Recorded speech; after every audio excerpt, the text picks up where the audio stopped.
जिल्हा विधी सेवा प्राधिकरणाच्या वतीने नांदेड वाघडा शहर महानगरपालिकेच्या मुख्य प्रशासकीय इमारतीत राष्ट्रीय लोक अदालतीचे आयोजन करण्यात आले होते।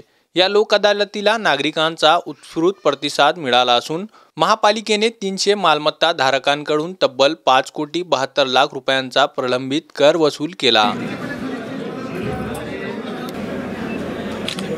आज महापालिकेने लोक अदालत मालमत्ता कराबाबत स्थापन केलेली आहे। आज सकाळपासून महापालिकेचे उपायुक्त संधू महाराज तसेच सर्व झोनचे सहाय्यक आयुक्त डावरे मॅडम, राजेश जाधव, बेग, श्री गौतम कवडे, रावण सोनसळे असे सर्व लोकांनी सकाळपासून या लोक अदालतीला कामास सुरुवात केली। आतापर्यंत जवळपास 1800 प्रॉपर्टी नागरिकांनी भरल्या आणि त्यामधून महापालिकेला 2,80,00,000 एवढं उत्पन्न झालं। या वर्षातली 24-25 मधली ही तिसरी लोक अदालत आहे आणि यापूर्वी 2 लोक अदालत झाल्या।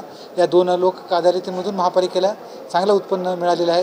जवळपास 5-5 कोटीचे मागच्या 2 अदालत म्हणजे 10 कोटी उत्पन्न मिळालेले आहे। तर या माध्यमातून परत मी नागरिकांना आवाहन करू इच्छितो की लोक अदालतीमध्ये सगळ्यात जास्त सूट असते ती जवळपास 80% सूट असते।